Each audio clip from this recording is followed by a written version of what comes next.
반갑습니다. 방금 소개받은 최윤식 박사입니다. 오늘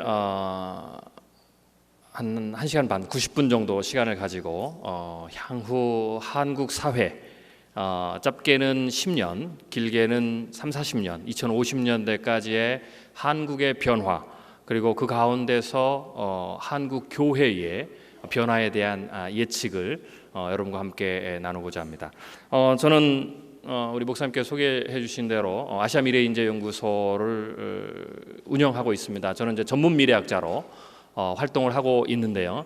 많은 분들이 제가 전문 미래학자로 이제 활동을 하다 보니까 이렇게 오해를 많이 하십니다. 저를 주로 이제 기업에서는 이제 예언가로 많이 봅니다. 그래서 저를 거의 저희 사역의 한 80-90%가 30대 그룹들, 임원, 사장단, 그다음에 회장님들과 각 우리나라 유수의 기업의 미래 산업에 대한 미래 전략을 제가 자문해주고 있는데, 강의가 다 끝나면 그 얘기를 하다가 강의 끝나면 이제 저를 예언자처럼 보듯 해서요, 박사님 주식을 팔아야 됩니까 말아야 됩니까 이렇게 물어보는 분들이 많습니다. 교회 가서 제가 강의를 하면 저를 강의를 들으시고 가끔 목사님께서 마지막에 기도하실 때 선지자로 저를 또 얘기하시는 분이 있습니다. 저는 예언가도 아니고 선지자도 아닙니다. 현대미래학이 1950년도에 생겼는데요. 사회과학적 기법을 통해서 미래에 대한 연구를 좀 해보자라는 움직임이 만들어져서 1950년대부터 그런 접근 방법으로 미래에 대한 연구를 하기 시작했습니다. 아쉽게도 한국에는 미래학을 가르치는 학교가 없고 전 세계도 신생 학문이기 때문에 너다섯 군데밖에 되지 않습니다. 미국도 제가 전공했던 학교가 유일하게 미래학을 가르칩니다. 제가 한국 사람 최초로 미국에서 미래학을 전공을 했고, 그 전에는 제가 지금도 교회를 개척해서 사역하고 있지만 고 오카노 목사님께서 계셨을 때 사랑의 교회에서 사역을 하다가 제가 미국으로 유학을 가서 저의 아카데미컬한 이제 진로를 바꿨습니다. 그리고 저희 연구소는 2003년에 제가 미국에 있을 때 세웠고요. 연구원들은 한 객원까지 한 40명 정도가 됩니다. 저희가 사회과학적 기법을 통해서 한국 사회, 아시아, 글로벌의 미래 예측을 저희가 합니다. 특별히 교회에 관한 예측도, 한국 기독교, 한국 교회의 변화에 대한 부분들도 저희가 하나님께서 저희 연구소에게 저에게 주신 어떤 사명으로 저희가 생각하고 끊임없이 연구하고 있습니다. 특별히 이제 오늘 여러분들과 함께 나눌 지혜는 기존의 기독교 교계 안에서 한국 교회의 미래 사역은 무엇이냐라는 그런 접근법과는 조금 다른 접근법을 좀 시도해 보려고 합니다.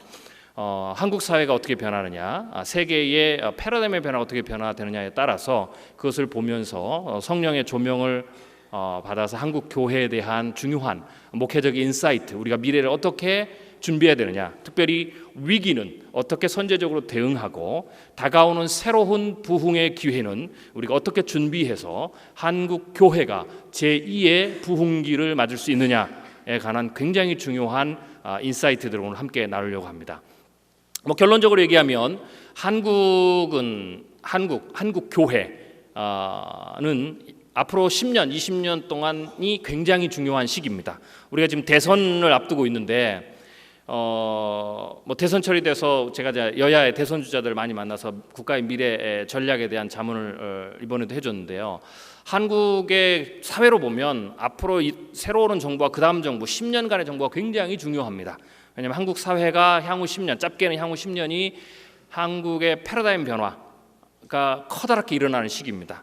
G20 국가에 계속 남아있을 수 있느냐, 아니면 탈락하느냐, 일본식의 장기 불황에 빠지느냐라는 문제가 중요한 기로에 서 있고요. 교회도 마찬가지죠. 기독교 역사를 보면 그 나라의 경제, 사회, 문화적 어떤 발전과 기독교, 교회, 영성은 제외하고 외형적인 부분, 교세적인 부분들은 반드시 같이 맥락을 했습니다. 그 나라가 성장을 하면 반드시 그 나라의 기독교가 같이 부흥기를 겪었고, 쇠퇴를 하게 되면 같이 쇠퇴하고 몰락의 길을 걸었습니다. 그게 기독교의 역사입니다. 그렇기 때문에 지난 50년간 한국 사회의 기적, 부흥적인 기적이죠. 한강의 기적으로 얘기하는 그 기적과 동일하게 맥락을 맞춰서 한국 기독교가 전 세계 기독교 역사상 가장 폭발적인 성장을 했던 그러한 시기를 보냈습니다. 그런데 이제 앞으로 한국 사회가 어떻게 되느냐는 그 다음 100년의 한국의 기독교와 교계의 굉장히 중요한 역할이죠. 또 이렇게도 표현할 수 있습니다. 앞으로 10년, 20년은 커다란 패러다임의 변화의 시기도 하지만 그 말은 어떤 말이냐면 가장 큰 위기, 한국 기독교 사상 가장 큰 위기를 만나는 시기가 될 것이고, 또한 동시에 가장 큰 기회, 위기와 기회가 동시에 중첩하는 시기가 될 것이다라고 보면 됩니다. 제가 기업에서 자문을 할 때는 앞으로 20년 한국의 기업의 30대 그룹의 반절이 탈락할 것이다라고 제가 이야기를 합니다. 그 말은 거꾸로 한국 교회로 보면 한국의 기독교가 지금 전 세계에서 가장 큰, 사실 한국 교회가 몇만 명, 몇십만 명 되는, 혹은 단일 교회에서는 가장 큰 교회를 한국에 있는데, 그러한 그 교회들의 부분들도 이 흐름을 벗어나지 못한다라고 볼 수가 있습니다. 그래서 앞으로 20년이 굉장히 중요한데, 그러면 20년이 우리에게 어떠한 위기가 다가오는지, 또한 어떠한 새로운 비전과 새로운 부흥의 길이 열리는지, 오늘 이 부분들을 짧은 시간이지만 하나님께서 우리에게 주신 지혜로 함께 나누려고 합니다. 저희가 이제 미래를 연구할 때는 사회과학적 기법을 접근법을 하고, 요새는 컴퓨터 시뮬레이션 기법까지도 사용을 합니다. 워낙 미래를 만드는 힘의 변수들이 많기 때문에 그렇게 되지만 그런 연구를 통해서 일반인들에게 저희가 이제 보여주는 것은 이제 시나리오 방식입니다. 시나리오 방식이죠. 그래서 오늘 제가 여러분들에게 나누고자 하는 한국교회 미래는 그래서 예언으로 보면 안 됩니다. 저는 예언자도 아니고 선지자도 아닙니다. 가능성에 대한 연구. 그러나 중요한 것은 이런 거죠. 오늘 제가 말씀드린 것이 100% 그렇게 된다라고는 받아들이면 안 됩니다. 그러나 가능성 상당히 크다. 보통 저희가 이제 미래에 대한 예측을 할 때 한 3개 내지 4개의 가능성들을 연구를 합니다. 전문용어로 하면 3개 내지 4개의 미래 시나리오를 수립을 하는데, 한국의 교회, 한국 사회의 미래에 대한 예측을 할 때 보통 3개 내지 4개의 오늘 시나리오를 발표를 해야 되는데, 각각의 시나리오를 다 발표를 하게 되면 보통 한 7시간, 한 8시간 걸립니다. 그래서 오늘은 4개의 시나리오를 다 하지 못하고, 그중에서 우리에게 지금 가장 중요한, 가장 기본이 되는 시나리오, 가장 일어날 확률이 높은, 확률적으로 보면 저희는 한 70에서 한 80% 정도를 봅니다. 일어날 확률은, 그렇게 될 확률은 그러한 시나리오를 오늘 얘기하겠습니다. 그것을 미래학에서는 베이스라인 퓨처, 기본 미래라고 합니다. 그래서 오늘 한국 사회의 기본 미래를 중심으로 한국 교회의 가장 일어날 확률, 현재로서는 다양한 시나리오 중에서 가장 일어날 확률이 약 70에서 80% 정도의 일어날 가능성을 가지고 있는 한국 교회의 미래 시나리오를 얘기해 보도록 하겠습니다. 2050년의 한국교회를 좀 멀리 가보도록 하겠습니다. 2050년의 한국교회 어떻게 될 것인가? 다양한 것들을 제시할 수 있겠지만 가장 직관적으로 하나의 오늘 이야기를 해보도록 하겠습니다. 우리가 많은 관심을 갖고 있는 부분이죠. 정량적인 모습에 대한 이야기를 해보겠습니다. 2050년 한국의 교회의 교세 숫자는 어떻게 될 것이냐?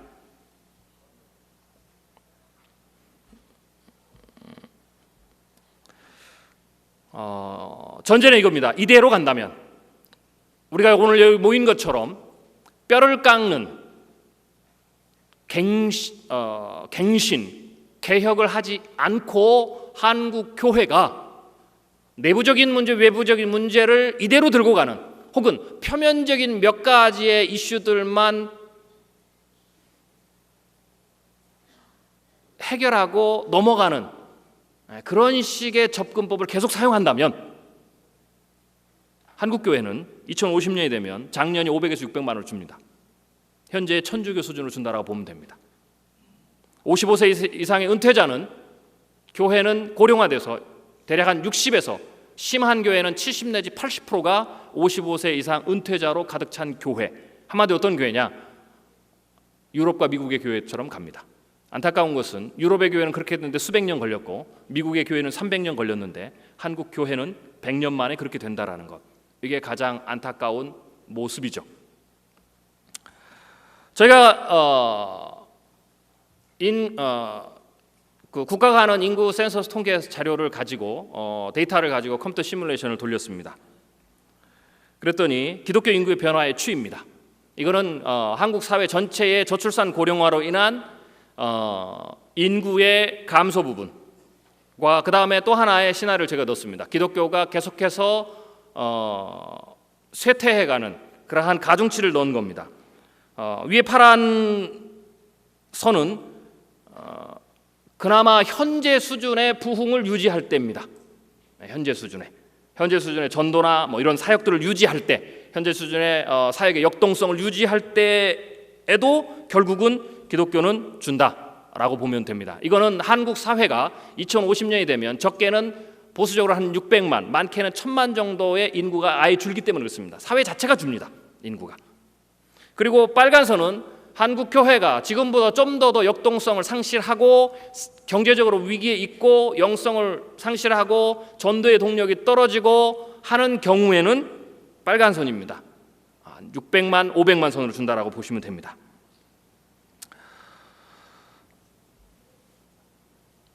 주일학교는 어떻게 될 것이냐? 저희가 주일학교를 관심을 갖고 보는 거는요, 교회를 관심을 갖고 보는 것은 이게 그 다음 50년 이후의 미래이기 때문에 그렇습니다. 뿌린 대로 거두는데요, 한국 교회의 50년 이후, 2050년 이후의 미래는 그 당시의 주일학교의 구성 요소죠. 그대로 올라오기 때문에. 그래서 주일학교를 봤습니다. 지금 한국 교회 주일학교 교회 교육이 좀 심각한데요, 주일학교의 향후의 예측입니다. 전체적으로 보면 저희가 컴퓨터 시뮬레이션을 통해 가지고 각 부서들을 예측을 했고요. 이걸 조금 더 스무스하게 만들면, 좀 더 보기 쉽게 만들면 이렇게 됩니다. 한국 교회는 지난 한 20년 동안 주일학교가 제1차 쇠퇴기를 겪었습니다. 지금은 거기서 끝나는 것이 아니라 지금 이미 그것 자체도 우리 교회의 교육부서를 보면 굉장히 많이 줄어 있죠. 여기가 끝이 아닙니다. 지금 제2차 쇠퇴기로 들어가고 있고요. 이게 약 2015년 내지 2020년경까지 계속해서 쇠퇴를 하고, 그 다음부터는 좀 더 급격한 쇠퇴는 없지만 스무스하게 계속해서 하락하는 그러한 수준으로 간다라고 보시면 됩니다. 각 부서의 모습이고요. 자, 더 중요한 건, 더 충격적인 것은, 자, 그렇게 되면 주일학교는 계속해서 줄고 인구는 줄고 위로 올라가는 숫자는 줄고 인간의 평균 수명이 100세를 가기 때문에 55세 이상 은퇴자들이 늘고, 그러면 그것을 다 합치게 되면 교회 안에서의 교회의 어떤 구성원의 인구 분포도는 어떻게 되느냐, 이렇게 됩니다.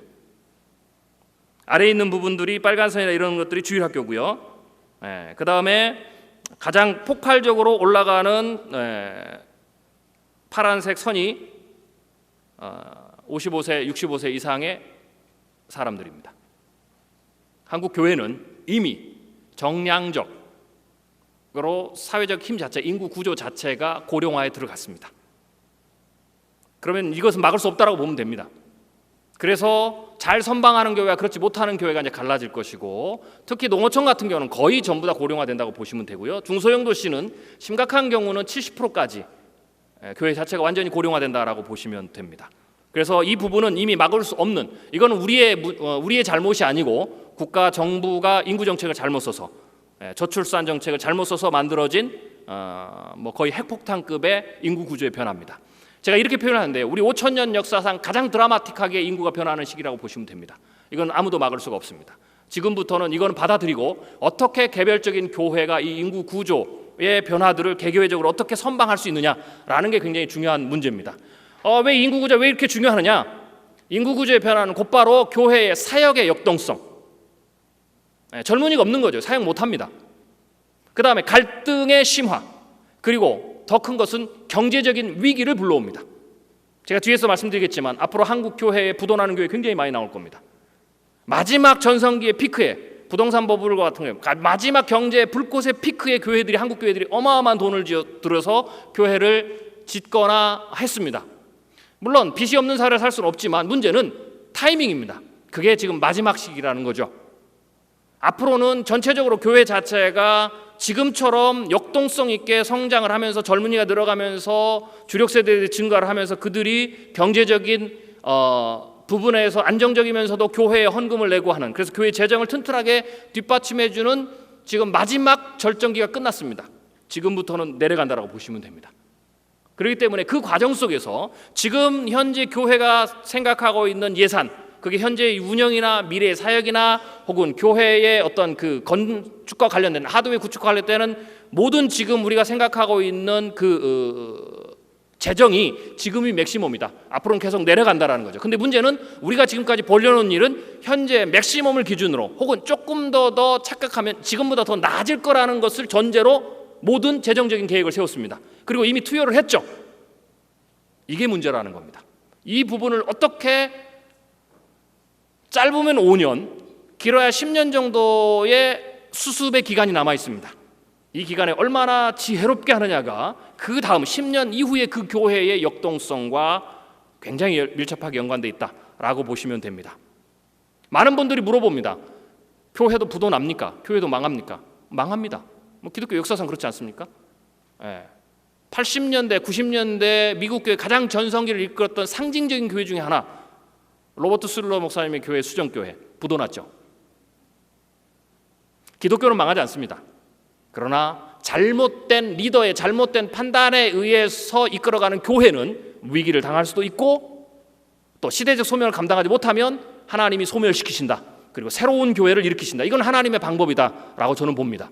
부디 오늘 우리 모인 우리들이 사라져가는, 소멸돼가는 교회 안에 들지 말고 다시 이번 기회를 통해서, 이번 교경의 집회를 통해서 새로운 비전, 새로운 미래를 준비해서 새롭게 다시 성장하는, 새로운 시대적 소명을 감당하는 교회가 됐으면 좋겠습니다. 할렐루야.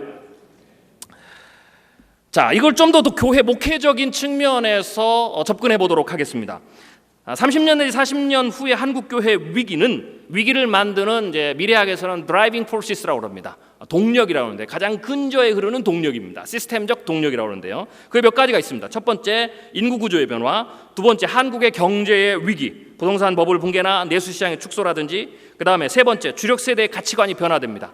앞으로 지금 30대, 20대, 10대, 향후 10년, 20년 후에 교회의 가장 중추적인 역할을 하는 주력 세대들이 기성세대하고는 완전히 다른 가치관을 갖게 되죠.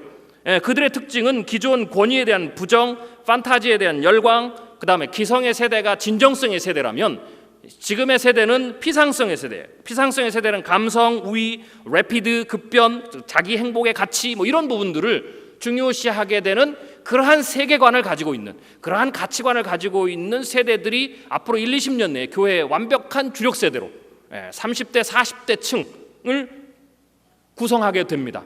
이거는 굉장히 커다란, 이렇게 표현하면 돼, 디싱크로나이즈, 비동기화가 만들어집니다.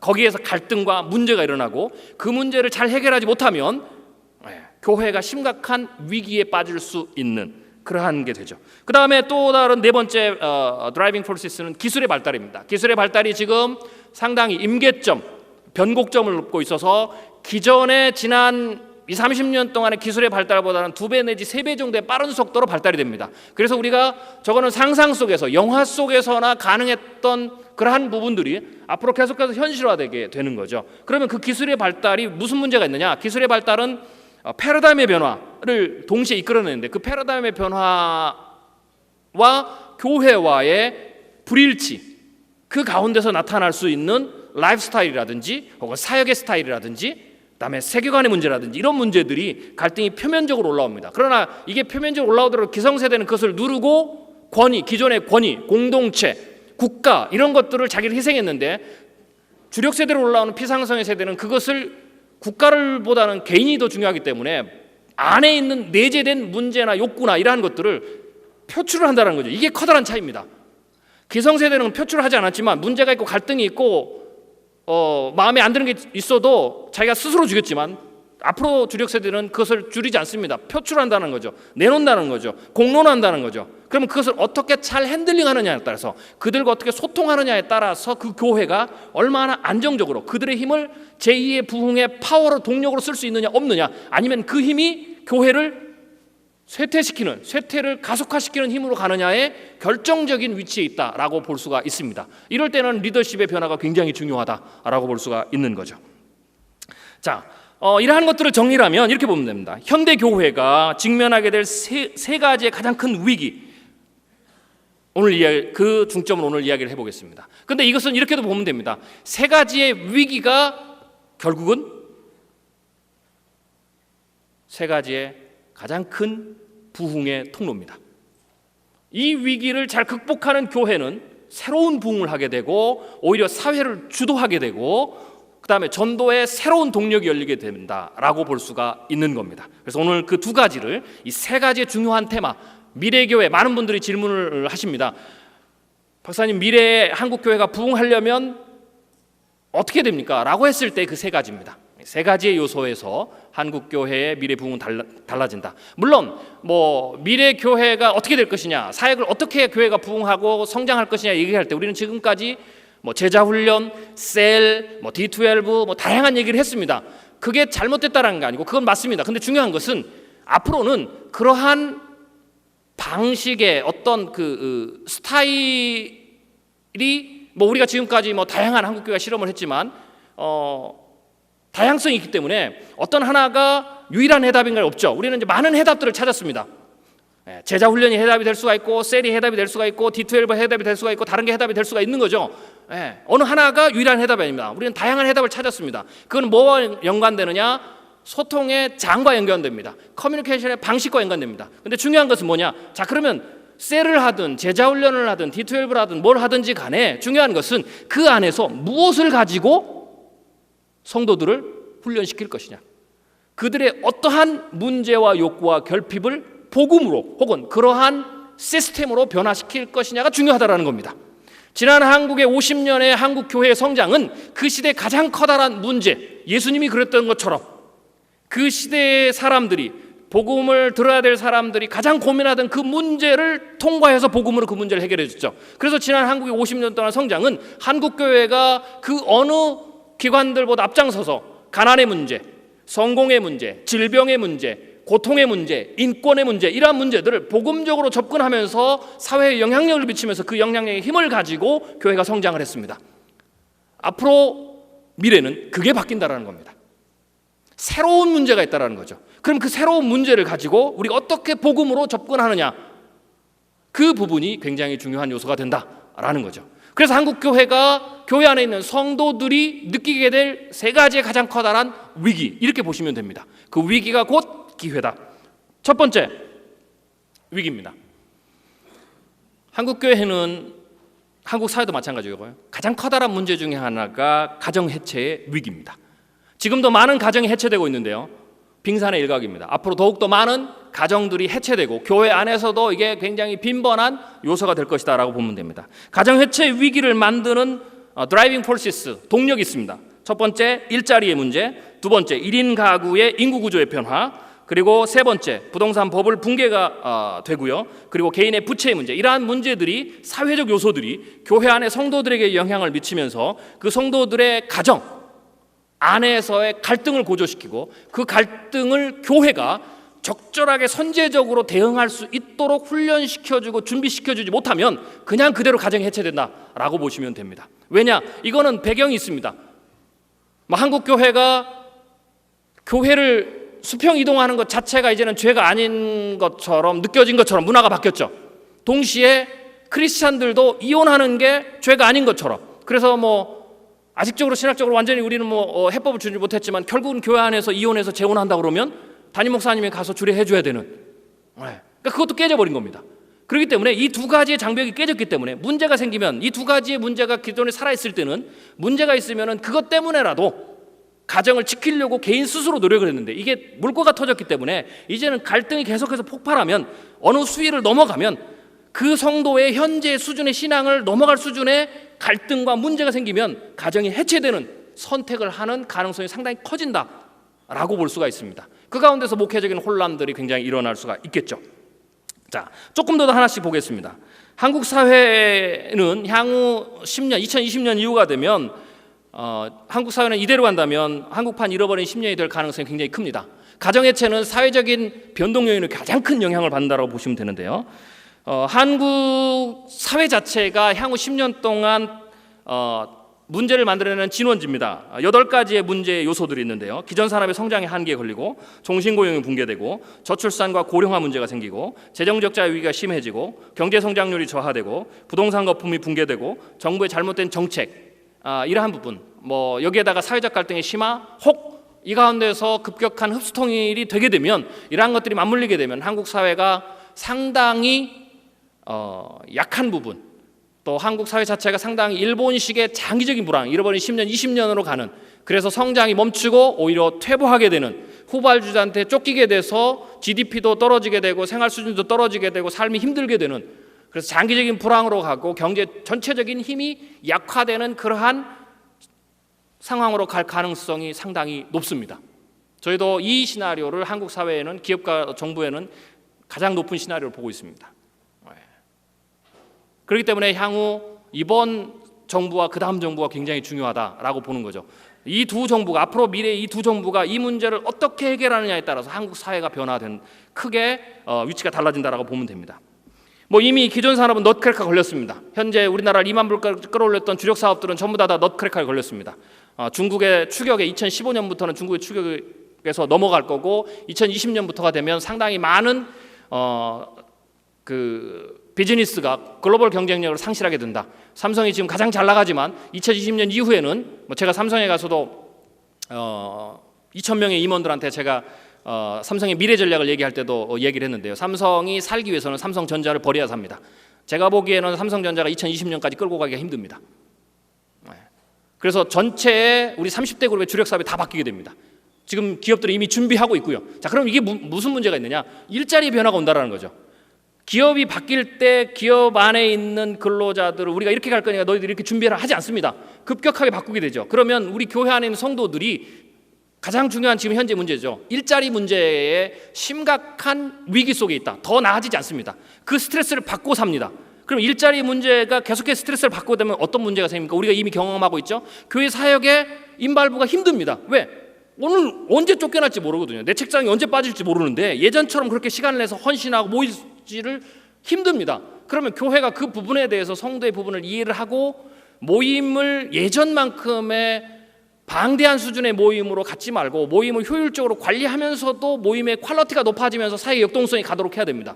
그런데 그렇지 않고 이분들의 문제는 늘 고민은 언제 내가 회사에서 잘릴지 모르고 언제 내가 회사에서 명퇴당할지 모르는데, 그렇기 때문에 내가 조금이라도 더 회사에서 살아남기 위해서 회사 일에 전념하고 그게 신경을 쓰고 집에까지 가져와서 일을 하고 이래야 되는데 온 가족이 거기에 그 골몰해 있는데 계속해서 교회가 그들의 입장에서는, 이거는 이해하고 들으십시오. 그들의 입장에서는 상당히 효율성이 떨어지는 모임들을 계속해서 요구를 하게 되면 심리적으로 갈등이 있죠. 신앙적인 갈등과 그런 갈등. 그러면 이제 그 문제에 대해서 그게 잠복해 있다가, 물론 그 문제로 교회가 갈등이 터지지 않습니까? 다른 문제에서 폭발되는 요인으로 작용할 수 있는, 그렇게 될 수 있다. 그렇기 때문에 한국 교회는 모임을 많이 하는 게 중요한 것이 아니라 모임을 효율적으로 줄이고, 그들의 입장에서, 그러나 효율적으로 좀 줄이더라도 그 모임 안에서 그들이 조금 더 영적이고 그 다음에 사역의 퀄리티가 높은 수준으로 사역을 재정리하는 게 굉장히 중요하다라고 볼 수가 있습니다. 그 다음에 기존 산업 내수 시장도 문제입니다. 기존 산업이 지금 한개 걸렸지만 여기서 생활 밀착형 서비스 산업도 이미 붕괴가 됐습니다. 우리나라의 생활 밀착형 서비스 산업, 이건 뭐냐면 우리 교회로 보면 우리 교회 안에 성도들의 자영업자들입니다. 은퇴 이후에 자영업을 20% 내지 30%가 사업을 하게 됩니다. 그럼 그들의 미래가 어떻게 될 것이냐라는 게 굉장히 중요하죠. 제가 엊그저께도 한 교회에 가서 강의를 하고 제가 그 목사님께 부탁을 드렸어요. 보통 성도들이 교회에서 사업을 준비하게 되면 담임 목사님이 와가지고 기도를 받잖아요. 축복 기도를 받습니다. 제가 그러면 그리고 또 이제 자문을 요청을 하죠. 어떻게 해야 됩니까? 뭘 준비해야 됩니까? 그래서 제가 목사님께서 저한테 물어보시더라고요. 그래서 제가 뭐라 그러냐면은 무조건 말리십시오 그랬어요. 사업 안 하는 게 낫습니다. 커피숍 하나 차리는데 5억 들거든요. 제가 성도들한테 뭐라 그러냐? 5억 5년 안에 까먹으실 겁니까? 차라리 나 같으면 20년을 그냥 5억 쓰고 살겠습니다. 우리나라 자영업 안 됩니다. OECD의 2배입니다. 이미 지금 수준에서. 그런데 1640만 명의 은퇴자가 작년부터 은퇴를 합니다. 매년 80에서 90만 명. 그들 중에서 최소 20, 30%는 자영업을 합니다. 자영업이 안 되는 건 아닙니다. 이걸 이제 레드오션이라고 그러는데요. 레드오션은 무슨 말이냐? 사업을 못하는 게, 창업을 못하는 게 아니고요. 이런 겁니다. 내가 우리 교회 성도 한 사람이 미장원을 개업한다. 그럼 어떻게 됩니까? 그 동네에 있는 미장원 하나가 망해 나가야 그 자리가 생기는 게 레드오션입니다. 경제는 그래서 돌아갑니다. 왜? 그 사람들이 1년 내지 2년 내지 길게 해서 5년 내지 1억에서 5억 정도 쓰고 망하니까 그 다음 타자가 와서 또 쓰고 망하고, 그럼 그 돈이 경제를 돌리는 거죠. 자영업 안 됩니다. OECD의 2배라는 건 뭘 의미하냐면, OECD 다른 우리나라와 같은 비슷한 국가에서는 우리나라의 숫자보다 자영업이 반절이라는 거죠. 미장원도 반절, 다 반절이죠. 닭집도 반절, 커피숍도 반절. 왜 그럴까요? 반절이 적정하다는 겁니다. 우리나라 수준의 반절이. 왜? 그 정도로 줄어들어야 자영업자들이 생활비를 벌고 저축을 할 수 있는 정도의 매출을 올린다는 겁니다. 그런데 이것을 우리나라는 둘로 쪼갰어요. 그러니까 어떻게 됩니까? 어떤 얘기냐, 두 양쪽 다 생활비를 받으시 버는, 혹은 그걸 못 벌어서 빚으로 추가적으로 부담해서 끌고 가는 수준이 OECD의 2배입니다. 그것도 이미. 그러니까 앞으로 나올 더 추가적으로 자영업을 해야 될 사람들을 보면, 자, 전제는 이겁니다. 국가가 획기적으로 서비스 산업에 대한 개선과 모든 부분들을 하지 않으면, 왜냐하면 그건 국가의 문제죠. 이 틀이 계속한다면, 자영업을 하려면 반드시, 제가 보기에는 80 내지 90%는 망합니다. 5년 안에. 그러니까 말리세요. 그냥 5억짜리 커피숍 내면 5년 안에 망하거든요. 그럼 차라리 180만 원씩 20년 쓰는 게 낫습니다. 편안하게 일 안 하고. 그런데 그렇게 할 수가 없죠. 그래서 어떻게 되느냐, 미리미리 잘 준비를 해야 됩니다. 즉, 묻지마 투자해서 망하는 개미들 많이 보셨죠? 묻지마 사업 안 됩니다. 이제 철저하게 사업을 해야 된다면 3년 내지 5년은 철저하게 준비. 그러니까 목사님이 그렇다고 사업을 뭐 컨설팅을 해줄 수는 없잖아요. 뭘 하셔야 되느냐, 경고망동하지 말고, 감정에 의해서 하지 말고. 가끔 그렇거든요. 회사가 스트레스가 많으니까 에이 하고 때려치고 나 사업하지. 절대 안 됩니다. 막아야 됩니다. 집사님, 마음을 추스리고, 지금 나가면 망할 확률이 높습니다. 그러니까 조금만 더 참으시고 잘 준비를 하세요. 꼭 해야 된다면 3년 내지 5년은 잘 준비를 하고, 주위에 혹은 우리들 성도들 안에 전문가한테 의뢰를 하고 잘 준비해서 사업을 하십시오 라고 해야 되는 거죠. 그러니까 그러한 부분들의 멘토링이 굉장히 중요합니다. 그런데 이제 목사님이 만약에 지혜 없어요. 성도가 상담하러 왔는데 스트레스가 심해서 다 회사에서 막 어쩌고 저쩌고 사역도 못할 것 같고 훈련도 못 받을 것 같습니다. 막 이런 얘기를 하면 목사님이 그러면 때려치세요 뭐 이러면 곤란하다는 거죠. 자, 그 다음에 이제 중요한 게, 이러다 보니까 중산층이 붕괴가 되죠. 계속해서 중산층이 경제력이 떨어집니다. 우리나라 계속 통계가 나오죠. 설문조사 나오죠. 대부분의 중산층들이 80 내지 90%가 자기는 중산층이 아니다라는 고백을 합니다. 10명 중에 8명, 9명이 우리나라는 개천에서 용이 나지 않는다라고 이제는 압니다. 그 말은 뭡니까? 교회의 주력이 되고 있는, 사역과 재정의 주력이 되고 있는 중산층이 그만큼 자신은 중산층이 아니다라는 생각을 가지고 있어요. 그거는 굉장히 커다란 심리적 부담입니다. 그거는 시간의 차이만 있지, 믿음이 덜한 사람은 그러한 부분들이 바로 헌금에 반영이 되고요, 믿음이 좀 괜찮은 분들은 조금 오래 갈 뿐이지 결국은 그러한 재정적인 압박을 받고 있는 것이 분명히 교회에 영향을 미친다라고 볼 수가 있는 거죠. 자, 이렇게 되다 보니까 이런 너트크래커나 종신고용 문제, 이런 것들은 일자리나 무형의 자산의 상각의 문제를 발생하고요. 자, 여기에다가 사회적 문제, 저출산의 문제. 우리나라 세계 최고의 속도의 출산 감소율입니다. 현재 1.08명에서 1.21명 사이로 왔다 갔다 하고 있는데요. 인구가 유지되려면 2.1명, 인구학적으로 2.1명의 출산율이 되어야 인구가 유지됩니다. 둘이 만나서 살다가 하나님 앞에 부르심을 받으면 둘을 남겨놔야 인구가 제자리죠. 근데 자연유 실률이 있기 때문에 2.1명을 인구의 유지선으로 봅니다. 그러니까 우리나라가 지금 5천만의 인구를 유지하려면, 여러분의 교회가 현재의 교세를 유지하려면 여러분의 교회 혹은 우리나라의 출산율이 어떻게 되냐면 2.1명이 돼야 돼요. 자, 여러분의 교회의 출산율 한번 보세요. 몇 명인지. 하나님의 법칙이죠. 씨를 뿌리지 않고는 거둘 수가 없습니다. 한국 교회, 개교회 미래를 진단하는 가장 심플한 방법 뭐냐? 여러분의 교회 주일학교를 보면 됩니다. 그 주일학교가 얼마나 되느냐? 한국 교회가 2005년도 국가 센서 통계로 보면은 전체 인구의 18.7%입니다. 약 870만 명의 한국의 실제적인 교인들의 숫자입니다. 이 870만 명이나 남아있었던 중요한 이유는 한 세대 전에 주일학교가 2배, 3배의 폭발적인 성장에 힘을 입었습니다. 그들이 성인이 돼서 장년으로 남아있는 거죠. 그게 굉장히 중요합니다. 피라미드 구조. 근데 지금 인구 구조가 역피라미드 구조로 가는 교회들이 굉장히 많습니다. 물론 지역 영향이 있습니다. 농촌이라든지 농어촌이라든지 중소형 도시는 어쩔 수가 없어요. 인구 구조가 그러니까. 그럼 어떻게 되느냐? 거기에 맞춰서 비전을 재정립해야 됩니다.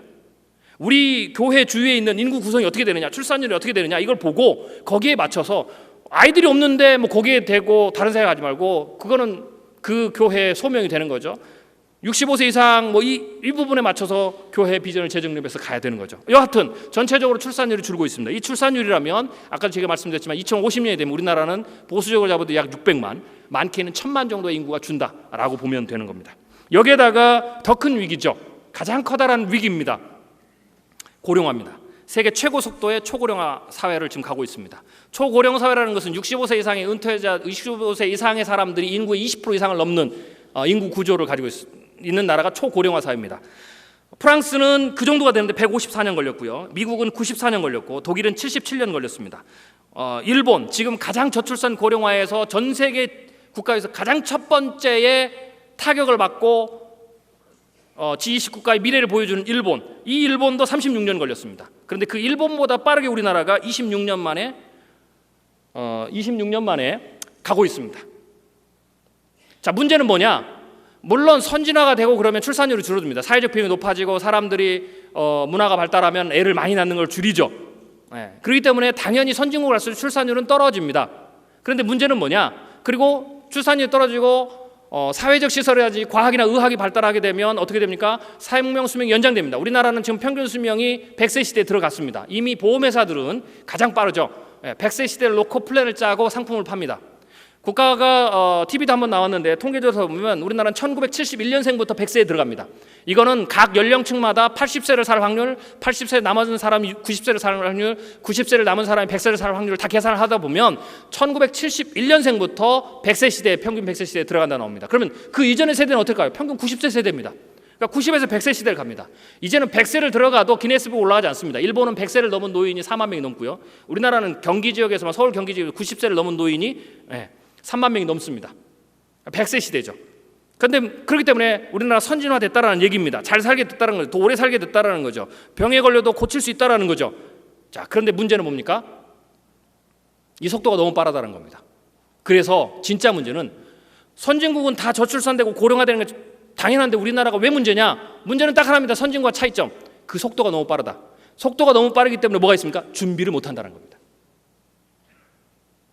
준비가 안 돼요. 교회도 준비를 못하고 개인도 준비를 못하는 거죠. 은퇴 후 50년을 살았는데 준비가 하나도 없어요. 경제적 준비가 안 돼요. 그럼 그대로 나가는 거죠. 상당히 많은 사람들이 어떻게 되느냐? 극빈자로 전락합니다. 지금 국가적인 심각한 위기입니다. 거의 국가의 핵폭탄입니다. 제가 저출산 고령사회 정책실무위원회에서 세로맞이 플랜을 정책 심의를 하는데 거기 가서 얘기하는데 답이 없습니다. 못 막습니다. 2028년 지금부터 16년 후가 되면 우리나라 인구 구조는 지금부터 16년 후가 되면 55세 이상의 은퇴자가 인구의 전체 50에서 55%, 2,500에서 2,700만 명이 됩니다. 답이 안 나옵니다. 16년밖에 안 남았습니다. 이건 이미 만들어진 거기 때문에 이건 어쩔 수가 없어요. 기도한다고 해서 그분들이 일찍 돌아가게 할 수도 없는 거고 갑자기 기도해서 없던 사람이 20세 아이가 태어날 수 있는 건 아니잖아요. 이미 만들어진 겁니다. 이제는 그것을 어떻게 충격을 최소화하고 그 부분을 사역의 에너지로 전환시키느냐라는 거죠. 이게 두 가지 딜레마입니다. 이것을 미리 준비하지 않으면 55세 이상에 대해서 잘 준비하지 않으면 이것은 이 그룹들은 교회의 심각한 갈등의 요소로 문제를 표출하는 요소로 자기의 스트레스를 경제적 스트레스, 사회적 스트레스, 모든 미래에 대한 스트레스를 교회 안에서 풀게 되죠. 가장 집중적인 포화를 맞을 대상이 담임 목사님입니다. 정말 그렇게 되느냐? 미국 교회를 가서 보세요. 이민교회를. 이민사회에서 얼마나 시달립니까? 그러면 모든 문제를 스트레스 어디서 풉니까? 교회다 풀죠. 똑같이 갑니다. 풀 데가 없어요.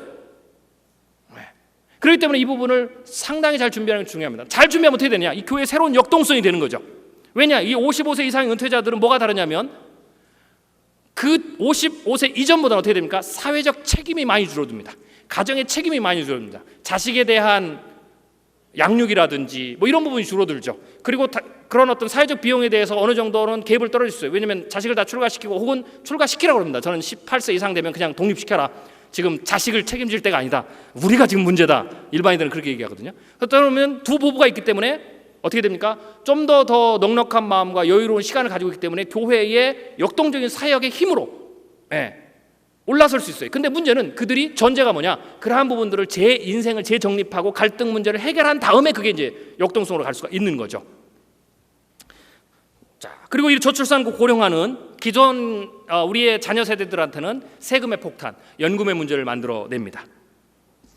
결국은 한국 사회는 이러한 이미 만들어진 힘들 때문에 경제 성장률이 저하돼서 잠재 성장률이 급감하는, 그래서 이제는 저성장의 시대, 1%에서 2% 시대, 미국과 같은 유럽과 같은 성장기. 근데 문제는 미국이나 유럽이나 일본은 그렇게 그 한계에 도달하는데 4만에서 5만 불에 도달했는데 우리나라는 대략 2만 5천 불 정도에서 이 한계에 도달해서 경제가 멈출 것이다 라고 보고 있는 게 굉장히 커다란 차이점이죠.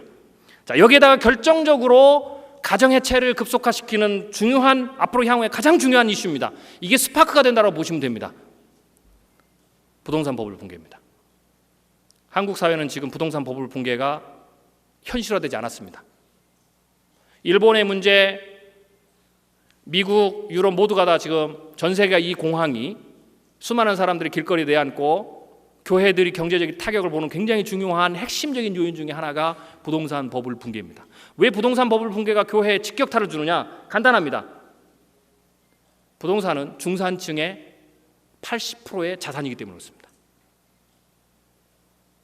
교회의 가장 중추적인 역할을 하는 그 중산층의 80%의 자산이 타격을 본다는 겁니다. 일본은 1991년도까지 51개월 연속 부동산이 상승하고 13년 연속 하락했습니다.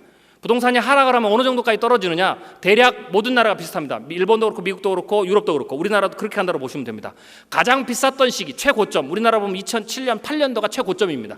이 고점 대비해서 그것을 기준으로 해서 선방하는 데는 약 40% 정도 가격이 하락합니다. 그리고 일본은 평균, 도쿄 같은 경우는 60% 정도 하락을 했고요. 그게 이제 부동산 버블의 하락입니다. 그러면 2007년 8년에 5억짜리 아파트가 서서히 내려가면서 어떻게 되느냐? 2억 5천대, 2억 5천 밑으로 하락을 한다. 그렇게 되면 이제 무슨 문제가 생기느냐? 우리나라 같은 경우 자산의 80%가 부동산에 있고 성도들이 그 80%가 전부 다 빚이 없는 부동산이 상당히 별로 없습니다. 대부분 60에서 적게는 60에서 80%까지의 빚을 가지고 있습니다. 그것을 이자와 원금을 내죠. 이게 문제입니다. 부동산이 하락을 하게 되면 자기가 빚을 낸 것보다 더 낮은 가격으로 부동산이 판매가 된다는 겁니다. 부동산은 자기가 원금을 갚기 전엔 자기 집이 아닙니다. 원금을 못 갚으면 계속해서 이자를 내고 가야 되죠. 그래서 보통은 한 15년 내지 20년간 이자를 내면 원금만큼 이자를 냅니다. 이게 금융 수익이에요. 이게 은행의 기본적인 수익 구조입니다. 그러면 원금을 갚기 전까지는 계속해서 이자를 내야 되는 거죠. 2007년 8년에 집을 샀던 성도들이 있으면 가장 큰 위기입니다. 첫 번째, 왜? 그때 샀던 사람들이 가장 높은 가격에 샀고요. 그래서 가장 빚을 많이 냈고 그들이 5년거치 원금 상환합니다. 그러면 올해와 내년이 이자를만 내고 올해와 내년부터는 원금을 분할해서 냅니다. 이자 내고 원금 분할. 그럼 보통은 이자의 2배 내지 2배 반을 냅니다. 200만 원 이자를 냈다. 그러면 올해나 내년부터는 500만 원을 내야 됩니다. 200만 원은 받으시 강당할 수준입니다. 왜? 두 사람이 벌어서. 왜 그렇게 했느냐? 왜 그렇게 무리해서 겨우 원금도 못 갚고 이자만 겨우 낼 수 있는 수준인데 왜 집을 샀냐고 물어볼 수 있죠. 이유는 간단합니다. 우리나라나 포함해서 전 세계가 지난 10년 동안 자산 효과에 의해서 부가 상승했습니다. 즉 소득 효과, 그러니까 돈을 버는 건 두 가지가 있는데 하나는 소득 효과가 있습니다. 일을 해서 버는 거죠.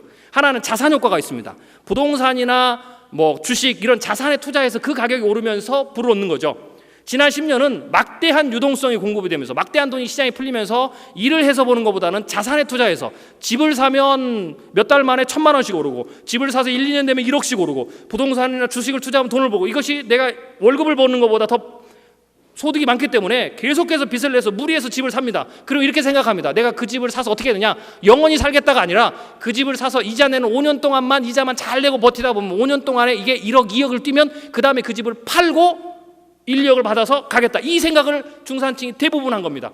그 2007년 8년의 끝입니다. 이제는 거꾸로 돕니다. 그렇기 때문에 5년만 버티면 된다고 생각했던 사람이 5년이 되면서 지금 어떻게 됩니까? DTI 규제, 마지막 규제를 풀었는데도 안 움직이죠. 제가 2008년부터 한국의 부동산 버블에 대해서 유럽발 위기에 대해서 예측을 하고 경고를 했는데 뭐 알아듣지를 못해요. 결국 그렇게 됩니다. 우리나라는 다음 정부 들어서면서부터 본격적인 부동산 버블 붕괴가 현실화될 겁니다. 이미 시그널은 다 나왔습니다. 버블 세븐 지역, 가장 부동산이 가장 많이 투기 열풍 지역, 그중에 제가 한 곳에 살고 있어요. 용인. 저희 용인 단지에는 이미 거기는 용인은 실버타운이 됐고요. 돼 갈 거고요. 아마 실버타운을 보면 일본의 사례를 보면 우리나라는 판교 이남은 전부 다 실버타운 됩니다. 그쪽으로 교회 이전하는 교회들은 잘 생각을 하셔야 됩니다. 인구 구조가 16년 후에 아까 얘기했죠. 2,700만 명이 55세 이상인데 그 2,700만 명이 어디가 있겠습니까? 다 실버타운입니다. 일본이 그랬습니다. 인구 구조 때문에 그런 기도해도 안 됩니다. 그러니까 그쪽으로 내려가신 분들은 고민 많이 하셔야 돼요. 목회를 55세 이상으로 목회 비전을 새로 세우셔야 됩니다. 아무튼 용인 버블 세븐제인데 대형 아파트가 가장 많이 떨어집니다. 지금 저희 단지는 이미 60%가 폭락했습니다. 30평대, 40평대는 이미 30에서 40%가 폭락을 했습니다.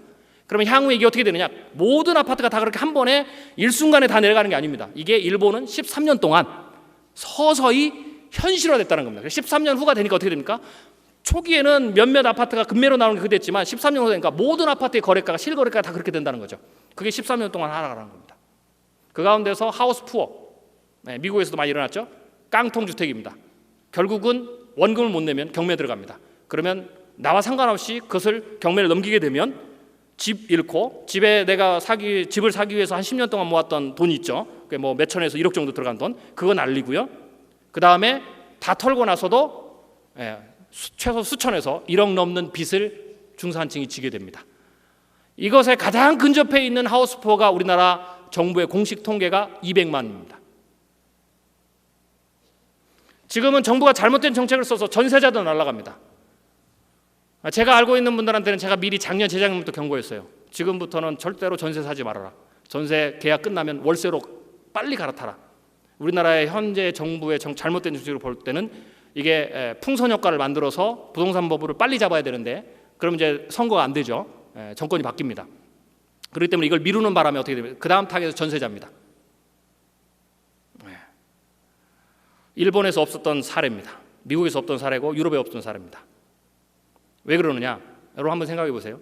우리나라의 아파트 구조는 이렇게 되어 있습니다. 5억짜리 아파트를 사면 보통 주인이 예전에 모아놨던 돈 수천만 혹은 1억을 가지고 삽니다. 그러면 4억을 빚을 냅니다.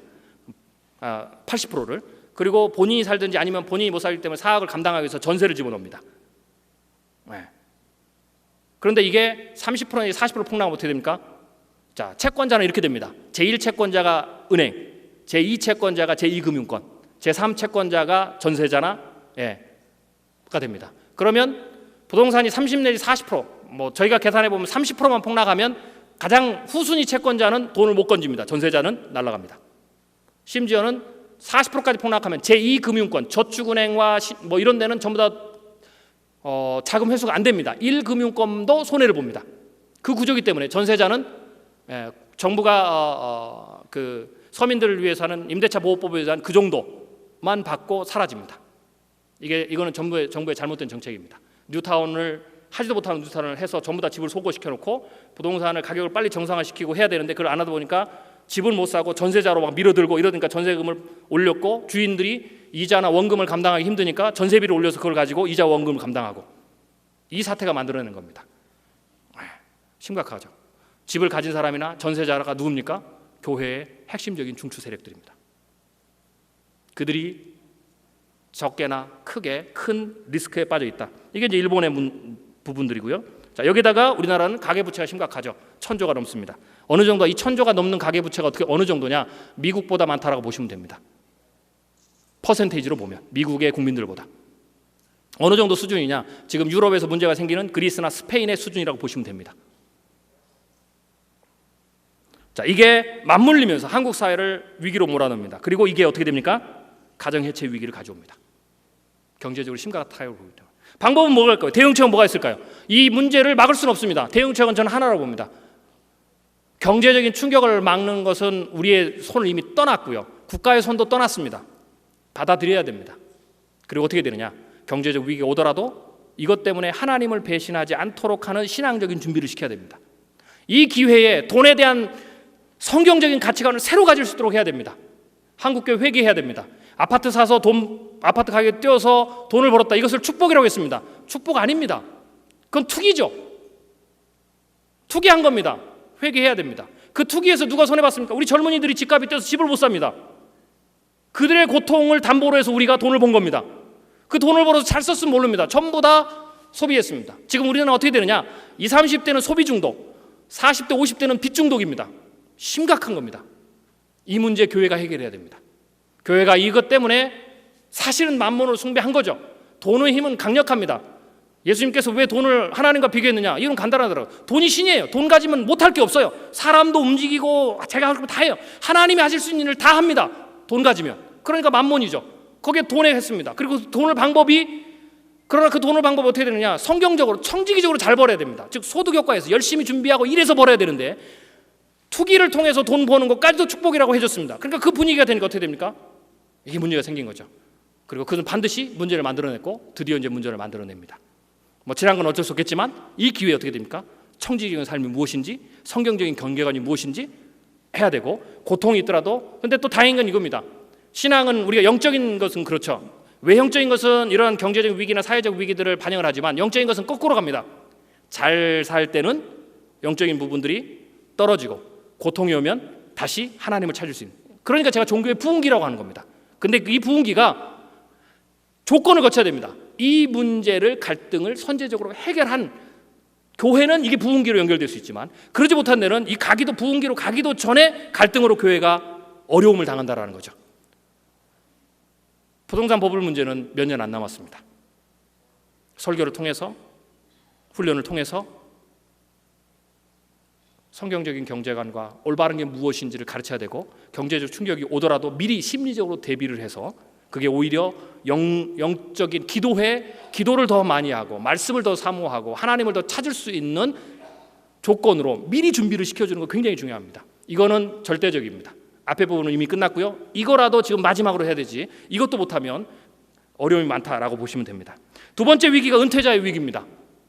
자, 이 말은 제가 아까 위기와 기회를 동시에 말씀드렸습니다. 자, 그럼 어떻게 됩니까? 가정 해체가 가장 큰 문제이기 때문에 어떤 교회가 부흥합니까? 이 가정의 사역을, 가정 힐링 사역을 잘하는 교회가 폭발적으로 성장합니다. 왜? 이 교회에서 이 문제 때문에, 우리 교회에서 이 문제 때문에 해결 못 본 크리스찬이라도 다시 다른 교회를 찾아야 되겠죠. 그럼 어느 교회를 찾겠습니까? 근본적으로 자신의 이 가정의 문제, 이런 부분들을 치유할 수 있는 준비가 되어 있는 교회, 그런 교회로 가게 되어 있습니다. 미국 같은 경우에 제가 참 감명 깊게 받았던 게, 미국이 서프라임 모기 사태로 부동산 버블 붕괴되면서 미국 교회가 뭘 했냐면, 한국 교회도 이걸 해야 됩니다.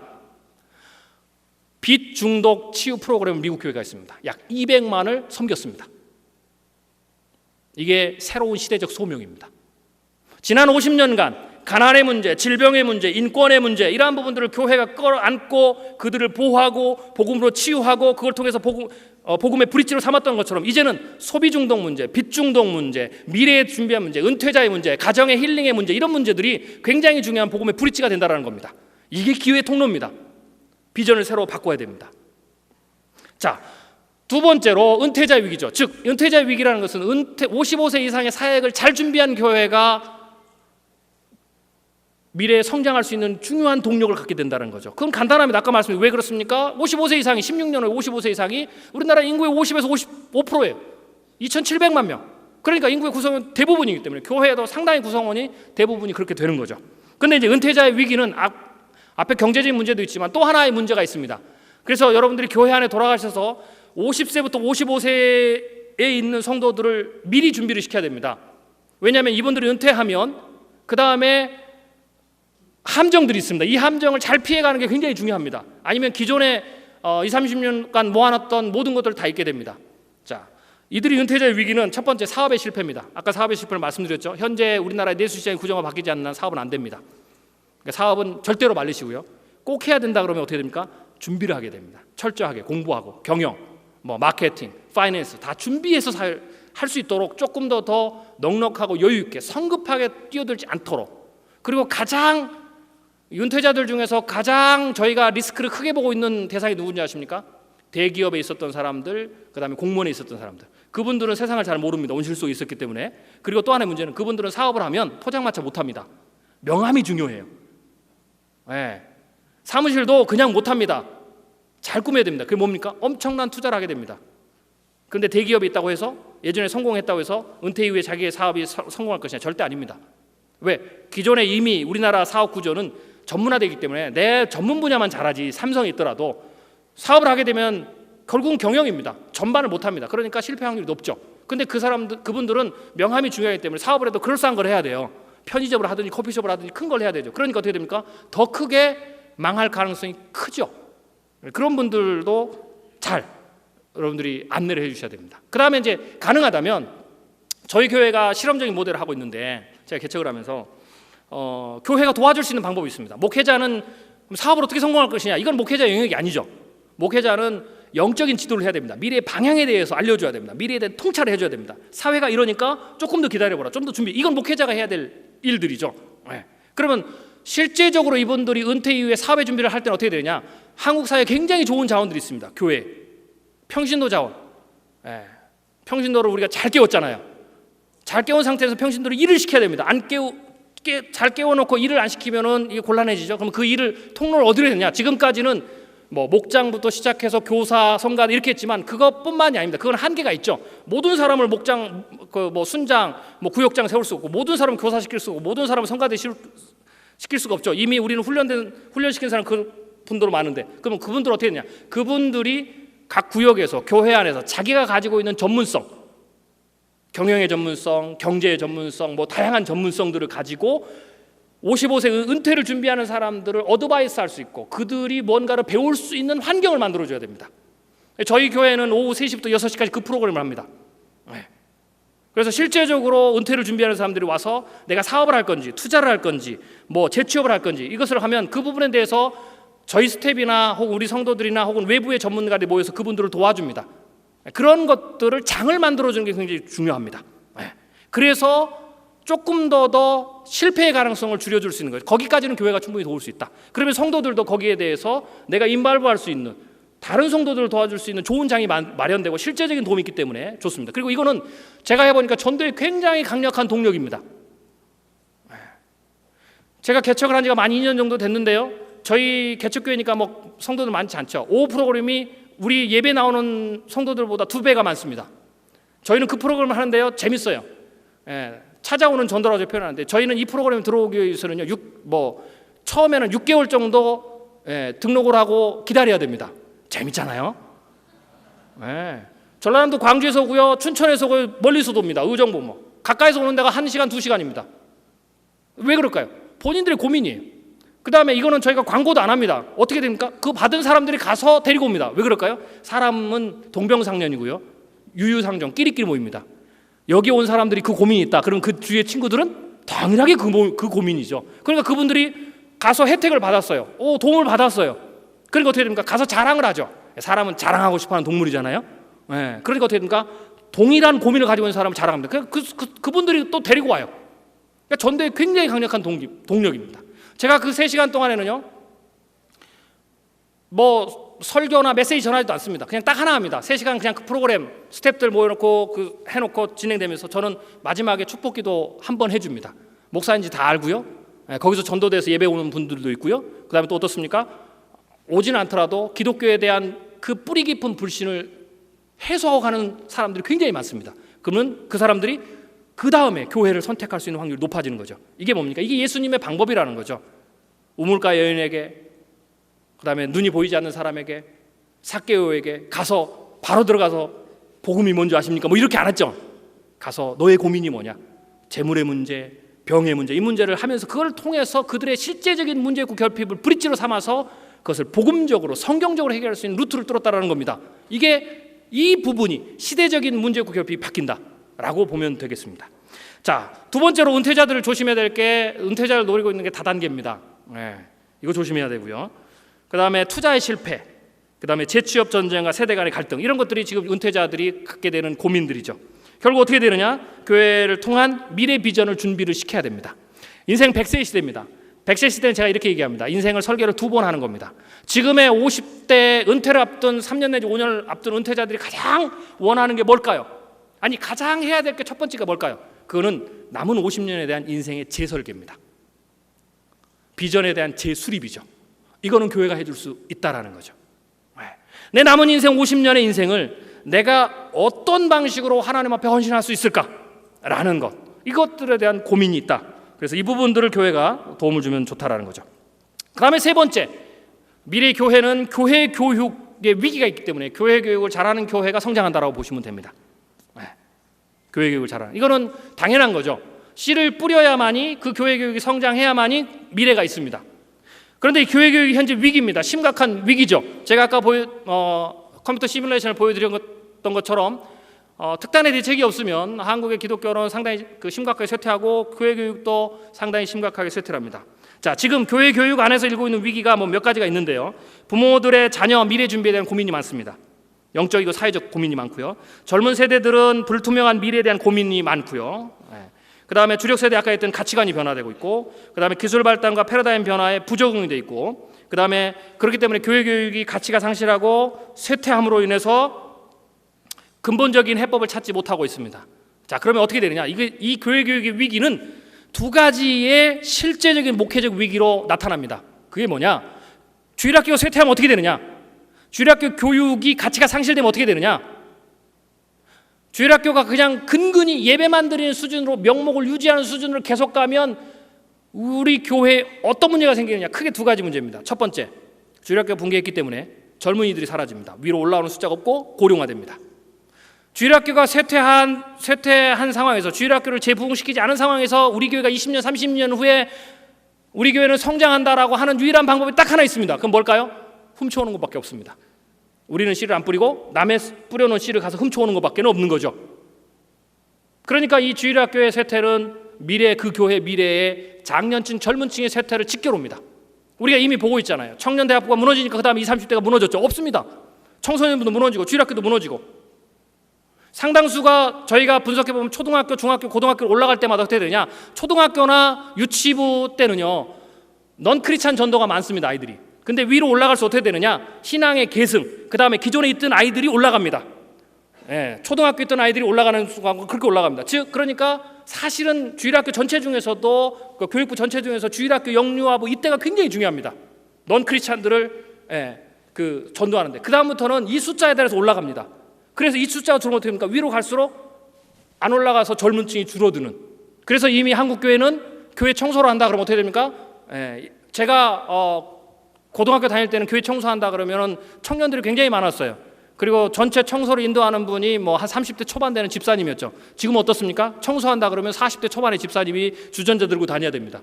젊은이가 없습니다. 앞으로는 어떻게 될까요? 더 심각하게 됩니다. 그 다음에 또 다른 문제죠. 자, 잘 보셔야 됩니다. 주일학교가 왜 중요하느냐? 왜 미국 교회나 유럽 교회는 주일학교가 부흥하는 교회가 성장하느냐? 이유는 간단합니다. 주일학교의 대상이 되는 자녀들의 부모가 중요합니다. 그 부모가 어느 세대입니까? 30대, 40대입니다. 그러니까 주일학교 부흥은 30대, 40대와 직결되어 있습니다. 연결되어 있습니다.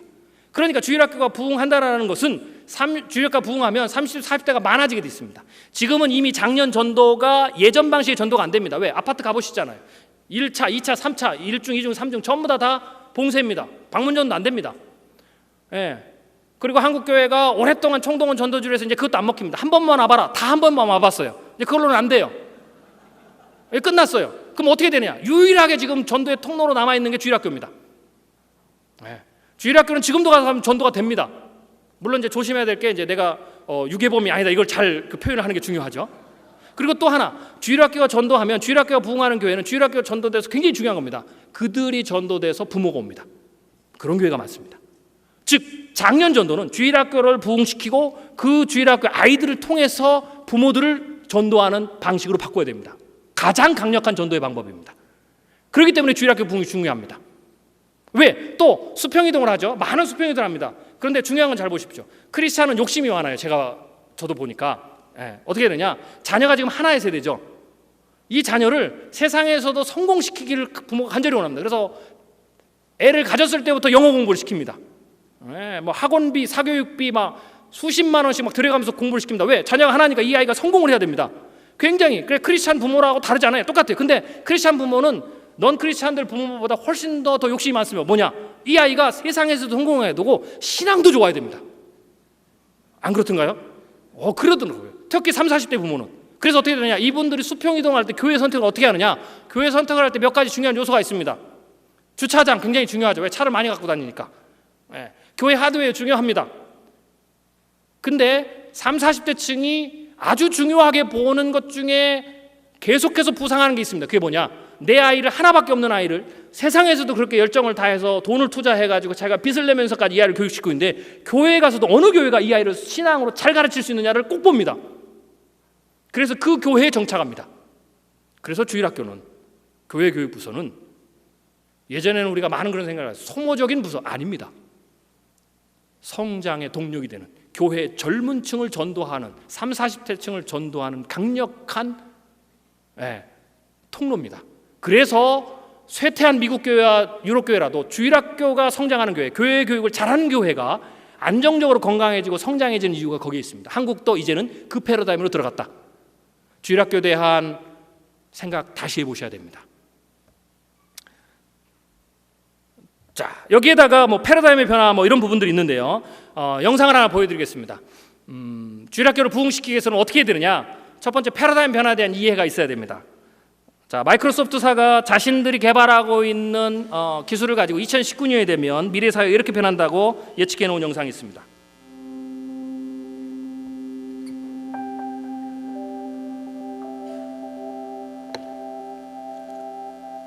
(2019년에) 학교입니다. 옆방에 있는 아이가 유리로 있는 게 아니고 지구 반대편에 있는 학교가 IT 최첨단 IT 기술로 서로 하는 거죠. 스마트 보드입니다. 한쪽은 미국계고 한쪽은 아랍계입니다. 우리나라는 참고로 2014년이 되면 초등학교가 종이 책이 없어집니다. 전부 다 아이패드나 갤럭시 탭 같은 걸로 다 바뀝니다. 하면 동시통역이 달려오고요. 그 다음에 이 아이가 자녀가 공부하고 있는 것을 엄마가 비행기에서 다 봅니다. 연결되죠. 그래서 우리 아이들이 가장 무서워하는 말, 네 엄마가 보고 있다. 감시 기술이 더 뛰어나죠. 2019년에 비행기 모습입니다. 비행기 안의 모습이고요.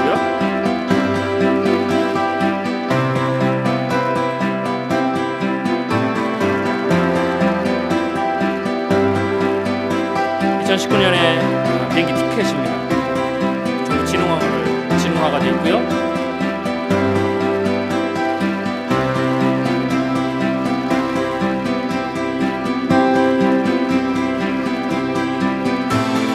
(2019년, 2020년대에) 사무실의 모습입니다. 교회 사무실도 조금 앞서가는 교회는 이렇게 바뀌겠죠. 유리창이 전부 다 보드가 됩니다. 스마트 보드가 되죠. 책상의 모습이고요.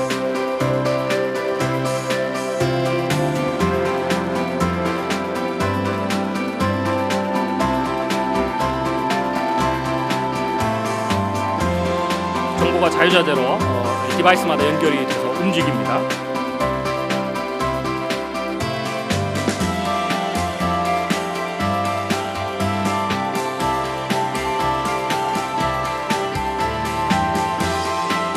디바이스가 자유자재로 움직이죠. 클라우딩 기술이 뒤에 있고 엔스크린 기능이 들어가서 그렇습니다. 자, 가상과 현실이 동시에 존재를 하고요. 구글의 스마트 글래스 프로젝트 같은 게 이런 겁니다. 미래의 전화기입니다. 신용카드 크기, 우리나라도 이 기술을 지금 개발을 했습니다.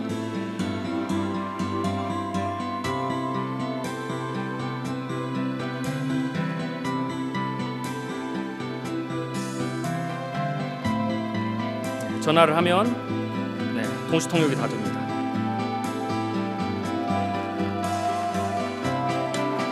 자, 그리고 이제 만나고자 하는 사람을 이렇게 입력을 해놓으면요, 건물의 바닥을 잘 보세요. 건물이 길을 가르쳐 줍니다. 유비쿼터스. 길 잃어버릴 걱정은 없겠죠. 우리가 내비게이션 혜택을 얼마나 많이 보니까 건물 안에서도 그렇죠. 사무실의 회의 미래 포스트잇이겠죠. 직관적으로 디바이스마다 연결이 되고요. 잘 보셔야 되는 게 이게 사회입니다. 그러니까 우리 성도들이나 아이들은 이런 커뮤니케이션 수단 속에서 사는데 교회 와서는 이제 궤도 넘기고 뭐 이러면 곤란하다는 얘기죠. 그리고 이제 회의를 하면 뭐 오디오 컨퍼런스를 하면 전부 다 동시 통역이 됩니다. 우리나라도 한 2020년이 경영이 되면 번역이나 통번역이 다 서비스됩니다. 여러분의 스마트폰이나 이런 데서. 그래서 제가 교과부 이런 데 가면 영어 교육이나 이런 제2외국어는 영어나 이런 데 제2외국어로 바꿔야 된다. 왜냐하면 두 가지 이유죠. 이런 기술이 나오기 때문에 우리나라 97% 이상의 사람들은 영어로 배울 필요가 없습니다. 그냥 스마트폰을 다운로드 받아 그거 켜놓으면 영어 다 되고요. 중국 가고 이러면 중국 프로그램 다운로드 받으면 됩니다. 그리고 또 어차피 20년간 공부해도 한마디도 못 하잖아요. 그러나 영어가 필요 없느냐? 아니죠. 한 3% 정도 자신의 입으로 영어를 하고 중국어를 해야 부가가치가 높은 사람은 하면 됩니다. 그러니까 선택 과목으로 하면 됩니다. 서로 이제 만났죠. 컵을 잘 보세요. 컵에도 정보가 뜹니다. 법의 정보, 바이탈 사인. 그래서 이것이 빅데이터 처리해서 내 주치의한테 가고 이런 이제 되는 거죠. 그다음 미래의 신문입니다. 미래의 스크린은 종이 재질, 하드 케이스 재질, 그다음 필름 재질이 있는데 미래의 신문도 디지털 종이죠. 애들 해리포터 영화에서 나오는 그런 겁니다. 저게 스마트 TV입니다. TV라는 의미가 없죠. 그냥 디바이스다라고 보면 됩니다.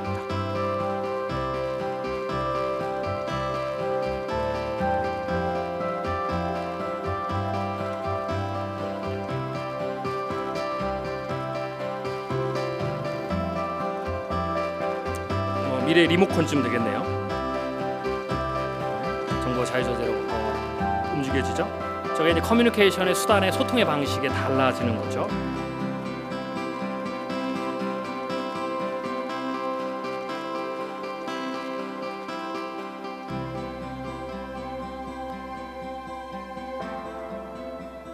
사물 검색입니다. 사물을 갖다 대면 되죠.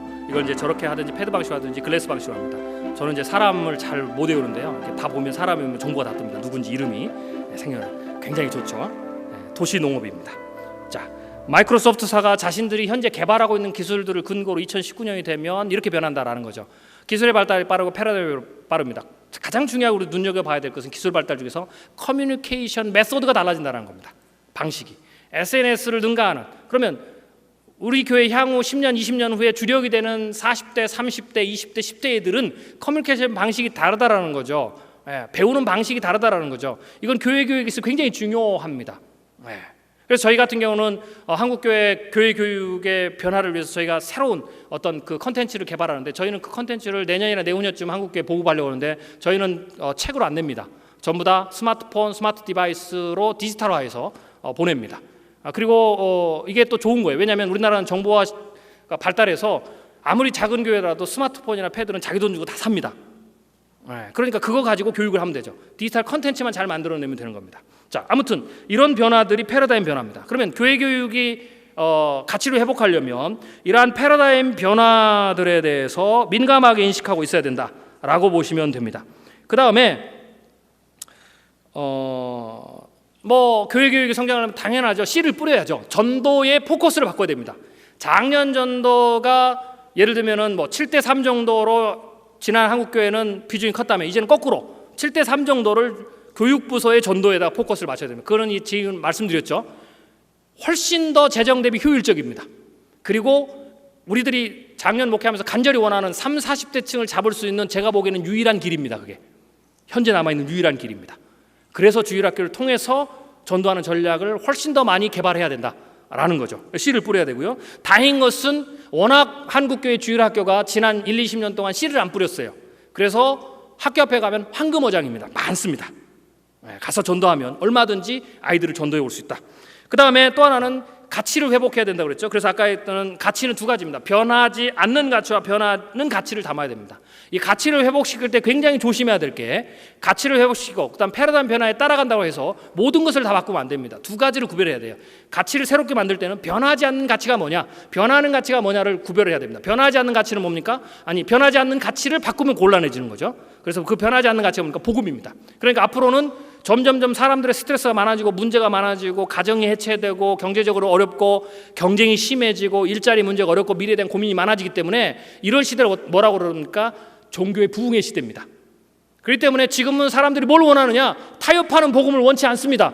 이미 타협하는 복음은 한국 사회가 다 들었습니다. 지금부터는 오히려 거꾸로 타협하지 않는 복음, 원색적 복음이 필요한 시기입니다. 할렐루야. 그게 아마 임팩트가 있을 겁니다. 왜? 교회 오는 사람은 왜 옵니까? 기존의 성도들은 워낙 복음의 얘기를 많이 들었기 때문에 이런저런 얘기를 많이 듣기로 오지만 새로운 분들은 교회는 왜 옵니까? 경제 얘기 들으러 옵니까? 사회 얘기 들으러 옵니까? 정치 얘기 들으러 옵니까? 아닙니다. 그들은 교회 올 때 아예 작정하고 옵니다. 복음 듣기 위해서 옵니다. 예수님 이야기 듣기 위해서 옵니다. 그렇기 때문에 그리고 실제로 고통이 있으면 거기에 대해서 경제적으로 어떻고 사회적으로 어떻고 이런 문제 안 통합니다. 이때는 가장 유일하게 마지막 잡을 수 있는 게 복음이죠. 예수님이죠. 믿음이죠. 신앙이죠. 그러니까 오히려 더욱더 강력하게 원색적으로 복음을 증거하는 교회가 성장합니다. 할렐루야. 타협하는데 이미 질렸습니다. 크리스찬이 넌 크리스찬이 다 질렸습니다. 교회를 가면 철학적인 얘기, 사회적인 얘기, 경제적인 얘기, 좋은 얘기, 교양 얘기 이제는 끝났습니다. 잘 하셔야 됩니다. 그런 교회는 이제는 식상해 할 겁니다. 진료할 겁니다. 이미 인터넷을 들어가 보십시오. 많은 성도들이 어느 복음에 열광하는지, 어느 교회 목사님의 설교에 열광하는지 그 시대입니다. 그래서 그 복음의 가치를 더욱더 강력하게 만드는 것 아주 중요합니다.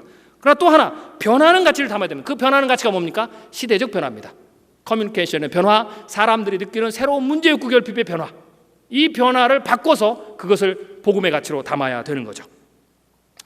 특히 교회 교육 같은 경우는 가치 있는 사람을 세우는 게 굉장히 중요합니다. 그게 성도와 넌 크리스찬에게 우리 교회의 교육은 단순히 어떤 그 모임 예배로 끝나지 않고 우리가 지향하는 교회 교육의 목적은 당신이 크리스찬이든 넌 크리스찬이든 우리 교회의 아이를 맡기면 이 아이를 정말로 가치 있는 이 시대에 필요로 하는 가치 있는 미래 인재로 만들 수 있다라는 것들을 보여줘야 됩니다. 그거를 알게 해줘야 됩니다. 이것을 교회적으로 얘기하면 하나님의 사람을 세워야 됩니다. 단순히 아이를 케어하는 수준이 아니라 우리가 끝까지 집요하게 이 아이를 하나님의 사람으로 세워야 되죠. 하나님의 사람을 세우는 두 가지입니다. 하나는 복음에 충만한 사람, 복음에 충만한 신앙이 투철한 사람으로 키워야 되고, 또 하나는 이 아이가 세상에 나가서 세상을 이끌 수 있어야 됩니다. 요셉처럼 세상의 위기를 타파할 수 있는 능력을 가진 사람으로 배출해야 됩니다. 한국의 초기 기독교가 성장한 중요한 이유 중에 하나, 한국 사회의 문제들을 조선이 멸망하고 대한제국이 서고 혼란기, 지금과 같은 혼란기죠. 외교적 혼란기, 군사적 혼란기 때, 그 다음에 수많은 사회적 갈등이 있을 때에 그 갈등의 문제를 누가 리더했습니까? 교회에서 훈련받은 인재들이 가서 리더했습니다. 대한민국 건국의 앞장을 누가 섰습니까? 대한민국의 기초를 누가 놨습니까? 가난과 고통의 문제를 누가 해결했습니까? 교회에서 잘 훈련받은, 영적으로 잘 훈련받고 선교사들이 그들을 좋은 교육을 시켜서 훈련받아서 사회에 나가서 그들이 세상을 리드했습니다. 그때 교회가 강력했습니다. 숫자는 지금보다 훨씬 적었지만 사회에 강력한 파워였습니다. 숫자는 적었지만 많은 사람들이 존경했습니다. 종교가 다른 것 때문에 핍박은 했지만 그들이 리더고 세상을 이끌어가고 세상을 가치 있게 만들어가는 것에 대해서 열광했습니다. 인정했습니다. 지금 다시 그 기회가 옵니다. 국가적인 혼란기가 옵니다. 이때 요셉과 같은 지혜를 가진 사람들이 교회를 통해서 배출돼야 됩니다. 정치가 썩었을 때, 경제가 썩었을 때 가치 썩은 정치인, 기독교 정치인, 가치 썩은 경제인이 아니라 정말 새로운 가치하고 새로운 미래를 준비해 줄 수 있고 이끌 수 있는, 위기를 7년의 흉년을 대비할 수 있는 그 위기의 지혜를 낼 수 있는 요셉과 같은 사람이 교회 안에서 나와야 됩니다. 할렐루야. 교회의 목적은 거기 있습니다. 그게 바로 하나님의 사람을 세우는 거죠. 물론 많은 분들이 그럽니다. 그렇게 하기를 원하는데 부모들이 안 보냅니다. 시간이 없어. 그건 당연합니다. 우리의 잘못입니다. 왜? 사람은 가치 판단의 동물입니다. 오늘 여기 여러분 왜 오셨습니까? 할 일 없어서 오셨습니까? 그럼 이제 여러분 화나시잖아요. 여러분 오늘 뭐 이 스케줄 외에 아무 스케줄도 없습니까? 평소에? 아니죠. 중요한 스케줄 있죠. 근데 왜 오셨습니까? 그 두 가지가 양립했을 때 가치를 선택하신 거죠. 여기 오는 게 낫다. 당연히 사람 그렇게 합니다. 그럼 여러분의 자녀, 여러분 교회의 성도들조차도 교회 아이들을 안 보내는 시기에 그럼 뭘 판단하겠습니까? 이런 겁니다. 내가 장로고 집사고 권사지만 우리 아이 교회 교육에 예배는 어쩔 수 없이 크리스찬이니까 드려야 되니까 나머지 프로그램은 내가 아무리 얘를 비교해봐도 안 보내는 게 낫겠다. 차라리 그 시간에 안 가고 잠자는 게 낫겠다. 차라리 학원 보내는 게 낫겠다. 차라리 PC방에서 같이 놀기라도 해라. 이게 낫겠다고 판단돼서 부모가 푸시를 안 하는 겁니다. 뭐 자녀가 말을 안 들어서 푸시를 안 한다고요? 아니에요. 집에 가보세요. 그 어느 때보다 엄마의 영향이 큰 때죠. 뭐 자기주도 학습 뭐 이런 게 굉장히 성행한다는데 뭐 우리나라는 자기주도 학습을 하는 그 강사들이 얘기하더라고. 우리나라는 자기주도 학습이 아니고 엄마주도 학습이라고요. 엄마가 뭐 자녀의 인생에 있어서 나는 걔는 타치 못해. 그거 아닙니다. 엄마 스스로가 그럴 가치를 인식하지 못하기 때문에 굳이 그것을 애가 가기 싫어하는데 내가 굳이 푸시할 이유가 없는 거죠. 그래서 안 보내는 겁니다. 착각하지 마십시오. 애들이 바빠서 애들 많이 놀아요. 뭐 지금만 20시 지옥입니까? 저 학교 다닐 때도 별 보고 들어가서 별 보고 나왔습니다. 우리 안 그렇습니까? 우리 학창시절 생각해보세요. 그렇게 해도 교회 갈 거 다 갈 수 있어요. 근데 갈 가치가 아이도 엄마도 못 느끼는 거죠. 그걸 회복하면 됩니다. 그걸 회복하면 다시 보냅니다. 아니, 학원이나 학교에서 가르쳐주지 못하는 것, 이것을 교환을 해줄 수 있다면 분명히 학원을 줄여서라도 아이를 보냅니다. 가치를 회복해야 된다. 그러면 어떻게 되느냐? 가치 있는 컨텐츠를 개발해야 됩니다. 하나님의 사람으로 세울 수 있는, 그가 예수를 믿고 복음을 받아들이고 비전을 세우고 요셉과 같은 시대를 이끌어갈 수 있는 지혜, 리더십도 시작해서 통찰력, 리더십 뭐 이러한 부분들을 다 훈련할 수 있는 그러한 컨텐츠를 만들어야 되는 거죠. 한국 교회가 이걸 우리가 왜 해야 되느냐라고 묻는 분들이 있습니다. 아닙니다. 그건 잘못된 겁니다. 그 질문 자체가 잘못된 겁니다. 우리가 이걸 왜 합니까? 하나님의 사람으로 세우기 위해서. 한 사람을 세우기 위해서 우리가 그렇게 하는 거죠. 한 사람을 세우려 하다 보니까 그의 생각과 그의 삶과 그의 리더십과 그의 삶의 패턴들을 다 우리가 훈련의 요소로 삼기 위해서 하는 거죠. 작년은 그렇게 하잖아요. 왜 주일학교는 안 합니까? 왜 주일학교는 그건 특별 프로그램입니까? 왜 그거는 학원이 해야 된다고 합니까? 왜 그거는 학교가 해야 한다고 합니까? 아닙니다. 우리가 해야 됩니다. 하나님의 사람으로 세우는 것은, 하나님의 능력자로 세우는 것은 교회가 해야 되는 겁니다. 그래서 그것과 관련한 컨텐츠를 개발해야 됩니다. 그 다음에 이 컨텐츠를 개발해서 가장 중요한 게 있습니다. 지도자를 세워야 됩니다. 제가 좀 우리끼리 얘기니까요. 우리 솔직히 고백을 했으면 좋겠습니다. 저도 교회 교육에 23년 이상 넘게 있었지만은요, 안타까운 게 신학교 3년의 교육을 통해서는 현장에서 교회 교육을 잘할 수 있는 훈련을 별로 못 받았습니다. 우리 그거 인정해야 됩니다. 우리는 뭘로 교회 교육합니까? 신학교 때 몇 개 배운 과목 몇 개, 그리고 어떻게 됩니까? 선배 사역자에서 했던 것들을 곁눈질로. 20, 30년 전에는 그게 됐습니다. 왜? 20, 30년 전에는 그것도 교회가 높은 수준이기 때문에. 근데 지금은 사회가 발전하고 세상이 많이 변하고 그렇기 때문에 그 격차가 많아졌어요. 그 격차를 메우기 위해서는 어떻게 됩니까? 훈련해야죠. 교육해야죠. 공부해야죠. 그래서 지도자를 훈련시키는 게 급선무입니다. 그 교회를 진단할 줄 알고, 그 교회가 필요한 프로그램을 만들 줄 알고, 그 아이를 이끌 수 있는 부분에 대해서 교회 교육 지도자들의 훈련이 더 필요한 시기다라고 볼 수가 있습니다. 모범과 실력을 겸비한. 그래서 그러한 부분들을 저희 교회도 진행을 합니다. 효과가 있습니다. 예를 들면 저희 같은 경우에는 주일학교 사역자들을 훈련시키는 프로그램들을 한국교회에 보급을 합니다. 와서 최소한 제가 20년 넘게 교육을 해본 결과, 교회 교육에 있어서 실제적으로 지금 이렇게 보셔야 되는데, 왜 지금 교육자의 실력이 무엇보다 중요하느냐? 지금은 교회 교육을 여러분이 들여다보시면 알겠지만, 프로그램 한두 개 들어간다고 해서 근본적으로 교회 교육을 회복시킬 수 없습니다. 이미 그 시기는 지났습니다. 전체적으로 철학에서부터 시작해서 시스템, 컨텐츠, 교육, 방법론, 교사 훈련 모든 것을 다 바꿔야 됩니다. 그러려면 그것을 다 할 수 있는 실제적인 교육이 필요하죠. 제 마음 같아서는 신대원 3년 졸업하고 교육부서에 가시는 분들은 3년 정도 따로 교회 교육을 공부해야 된다라고 생각이 되는 사람인데, 그렇게는 할 수는 없잖아요. 그래서 이제 이런 다양한 아카데미를 열어서 훈련을 시킵니다. 아무튼 여러분들이 교회 안에 가서 그런 부분을 하셔야 돼요. 그러니까 저는 저희 교회 사역자들하고 늘 일주일에 한 번씩 공부를 합니다. 저는 이제 어떤 생각을 하냐면, 이런 전체적인 것을 봤을 때 저는 이렇게 생각을 했어요. 일단은 그게 당분간은 이건 이제 당분간입니다. 당분간은 우리가 사역의 범위를 넓히는 것도 굉장히 중요하지만, 당분간 이게 지금 아까 얘기했지만 10년, 20년 굉장히 패러다임 변화시기 때문에 이 당분간은 뭘 해야 되냐면 사역을 줄여야 됩니다. 사역을 줄이고 뭘 해야 되느냐? 사역자가 자기 개발을 더 해야 됩니다. 공부를 더 해야 됩니다. 일주일에 사역이 7일이면 6일이면 하루를 빼서라도 풀로 담임 목사님부터 시작해서 말씀도 더 공부해야 되고, 메시지도 더 해야 되고, 성도들 가르치고 양육하고 아이들을 가르치고 필요한 것들을 더 공부를 해야 됩니다. 사역을 줄여서도까지. 당분간은. 그래서 어떻게 됩니까? 우리의 실력이 올라올 때, 우리의 실력, 교육자의 지도자의 실력이 올라와야 교육을 시킬 수가 있죠. 그러면 사역을 물리적으로는 사역의 퍼센트가 줄었지만 나머지 사역이 어떻게 됩니까? 훨씬 더 강력한 사역이 될 수가 있는 거죠. 저희 아버님도 목회를 하시는데 저희 아버님이 저에게 늘 하시던 말씀이 있습니다. 많은 우리 사역자들도 우리가 공감합니다. 성도는 뭐니 해도 목회사 수준만큼 성장한다. 교육도 마찬가지입니다.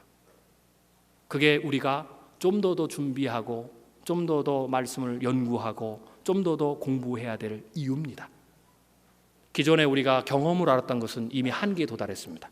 그 나머지 부분들을 올라서기 위해서 굉장히 중요한 거죠. 자, 한국교회 위기와 기회가 공존합니다. 제가 말씀드린 대로 위기 쪽만 바라보지 마시고요. 태도를 변화를 해야 되고요. 미래는 객관적으로 보고 대응은 기도하면서 긍정적으로 믿음을 가지고 가야 되고요. 그 다음에 올바른 방향이 중요합니다. 전체적으로 한국 사회 전체가 패러다임이 바뀝니다. 새로운 시대입니다. 새로운 시대는 새로운 시대적 소명이 필요합니다. 비전에 대한 리빌딩이 필요한 시기입니다. 강의를 마치려고 합니다. 한국 사회 변화에 대해서 좀 더 많은 데이터를 원하시면 저희가 예측해서 내놓은 책이 있습니다. 2020년 부의 전쟁이나 2030년 10년 전쟁 이런 책들을 참조하시면 한국 사회 변화에 대해서 좀 더 도움을 받으실 수가 있을 것 같고요. 혹시라도 궁금한 점이 있으시면 이쪽으로 메일을 주시거나 또 네이버에서 아시아 미래인재연구소를 치시면 저희와 연결하실 수가 있습니다. 목회적 고민을 함께 나눴으면 좋겠고 한국 사회의 큰 변화에서 한국 교회의 쇠퇴와 부흥의 새로운 갈림길에서 한국 교회가 올바른 방향을 찾고 더욱더 제2의 부흥기를 만들기를 원합니다. 오늘 강의가 짧은 시간이었지만 우리가 변화되는 시기에 불확실성이 증가하는 시기에 우리가 어떠한 새로운 시대적 소명을 감당해야 되느냐라는 부분의 고민 가운데 오늘 제 강의가 조금이나마 여러분들의 새로운 방향을 설정하는 데 도움이 됐으면 하는 바람을 가지고 제 강의를 마치도록 하겠습니다. 감사합니다.